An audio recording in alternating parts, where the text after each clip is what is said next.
Life for me ain't been no crystal stir. That's a line from the famous poem Mother to Son from the famous poet Langston Hughes. And when I think about that line, it makes me reflect upon my life, and I remember all of the hard things that I have been through in my life. Now, I know that we have the natural inclination to make the path of least resistance for our children, but I wonder sometimes, is that the best thing for them? Giving too much too early. Let's talk about it.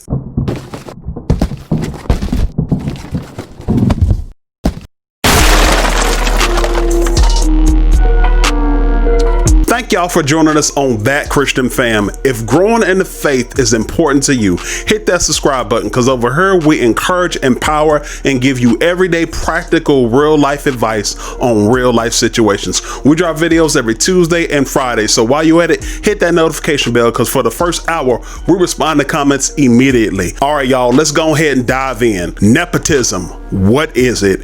And I want to give y'all the Webster definition. It says nepotism, the practice among those with power or influence of favoring relatives or friends, especially by giving them jobs or things. If y'all have paid attention to the headlines at all, you'll know that Jerry Falwell Jr. has been in the news for a scandal, or a sex scandal. So let me give you a little background. Jerry Falwell Sr. was a man who is one of the foremost founders of the religious right movement.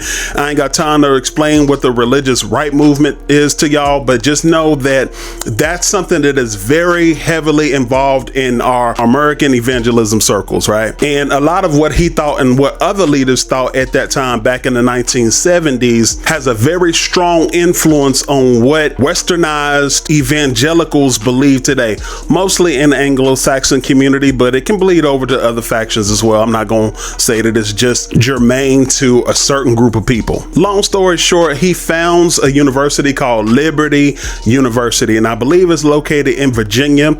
And so a couple years ago, Jerry Falwell Sr. passed away. And so he passed the leadership and everything down to his son, Jerry Falwell Jr. Now, it's been in the news here lately that he's involved in a sex scandal. And what that sex scandal is, it involves him. There's a pool boy who he actually ended up hiring to do something very egregious. Now, let me not miss this. Liberty University is a Christian university, and it is built on quote unquote very high morals, and they frown on fornication, they frown on sexual activity outside of marriage and things like that, right? But here it is. You have Jerry Falwell Jr., who hires a pool boy, and it's coming out, and the man actually has his receipts on this, that he hired this pool boy back when he was in his 20s to have sexual relationships or sexual relations with his wife while he sat in the corner and watched. So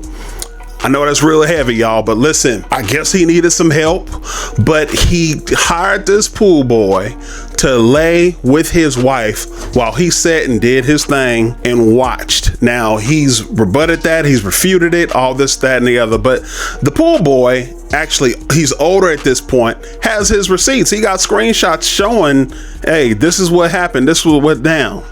And so what makes this so bad, I'm not going to get too far into this, but what makes it so bad is that someone can show the appearance of holiness and be far from it.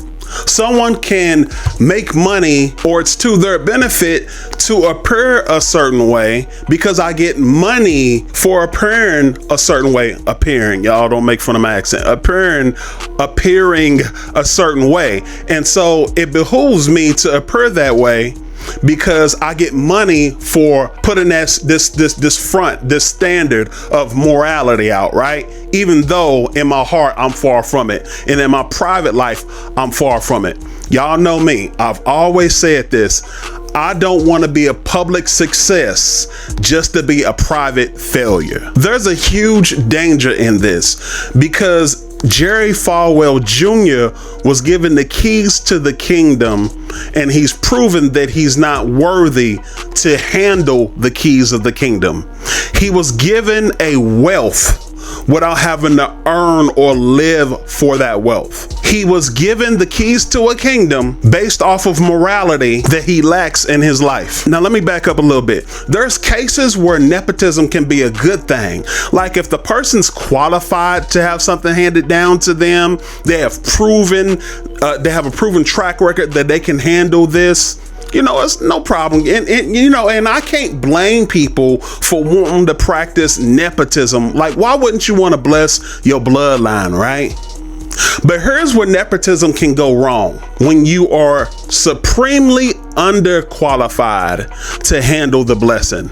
When you lack moral compass, like you lack a moral code to handle success or handle money, that is when nepotism can become wrong. That's when it can go wrong. When you have a wicked heart, that's when nepotism can go wrong. Now, in Jerry Falwell Jr.'s case, it's an epic example of nepotism gone wrong. And it's really sad, y'all. Let's pray for him, but that's a really, really sad situation. I want to ask you a really practical question real quick. If someone tells you they're a millionaire and they came from nothing, like they came from a broken home, single parent, they came from below the poverty line and things like that. And say, for instance, it's not that extreme. Say, for instance, they came from a 2-parent household in the middle class neighborhood, but their parents instilled practical, moral, ethical qualities within their child, right? And gave them a good solid background, something that you can really hang your hat on, right? And they tell you they're a millionaire. And then someone else tells you they're a millionaire. But the only reason they're a millionaire is because they are a trust fund kid. Which one do you have more respect for? Now, notice I didn't say no respect. I said, which one do you have more respect for? I don't know about you, but what's more impressive is someone who had to work for what they have as opposed to someone who was given what they have. Like, you can't sit up here and brag about being a millionaire when it was given to you. But when I find out that you had to work for it, now we got something to talk about. You know, hey, how did this happen? How did you do this, that, and the other? But when you're a trust fund kid, hey, listen, I ain't got nothing to say. If this is adding value to your life at all, please hit that like button and subscribe. Now, most of us can't relate to the Falwell story, right? Like, we don't have universities to pass down. We don't have millions to pass down. We don't have several different cars to pass down. We don't have homes with an S to pass down and things like that, right? However, on a much, much smaller scale, if we're parents, we can relate. As I talked about before, it's almost a natural default to want to give your kids the path of least resistance, right? Here's a classic example.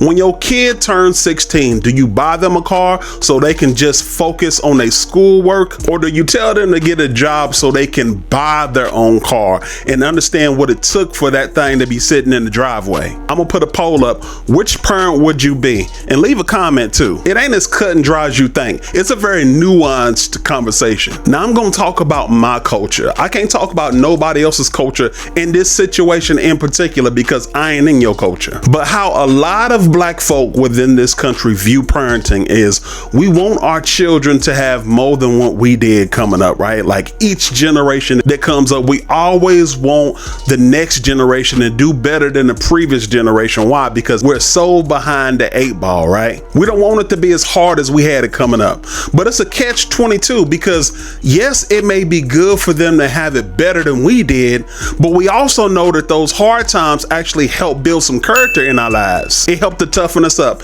It helped us to learn how to treat people, how to appreciate things, how to be creative, and how to really grind. So it's a tough catch-22. But regardless of what culture you're in, here's some type of parent you don't want to be. You don't want to be a snowplow parent. What is a snowplow parent? I'm glad you asked. I ain't no journalist, but y'all know what's up. A snowplow parent is someone who basically does their kids' homework, pays administrators so they can get their kids in the best school. They fudge test scores. And if y'all remember a couple years ago, there was a huge scandal in Hollywood about this. But they the parents that get in fist fights with the referees at the Little League games. They cuss out their kids' teachers. They stop being boosters for the football team if their kid don't start and demand participation trophies. That pretty much sums it up. They try to snowplow the path of least resistance for their kids just to guarantee success. But here's the thing. that still don't guarantee that your kid is going to be successful. Here's a scripture I want to share with you. Proverbs 20:21 says this: an inheritance obtained too early in life is not a blessing in the end. If you give people things too early in life, it winds up being a curse instead of a blessing. Look no further than the prodigal son. Y'all remember the story of the prodigal son? How he demanded for his father to give him his inheritance early before his father passed away. And what did he do? He got his inheritance and he went out and he squandered it on bad living, right? Like he was really living it up. And he winded up in a pig pen and he desired to eat the pig slop. But then he came to his senses, came back to his father, and his father ended up embracing him. The gist of the argument I'm trying to make is, even though we mean well, when we give our kids too much too early, we end up with spoiled brats who grow up to be unproductive members of society who believe that they're entitled or the world owes them something. We want just the opposite, right? And deep down inside, we believe that we're doing the right thing. We believe by giving them these things early will stop them from being these damnable things. But sometimes a person will meet their destiny on the very road they took to avoid it. They told me I can't, I'm jumping the gate. This hate in my face, stiff on give me space. What now? What now? What now? What now? What now? What now? What now? What now?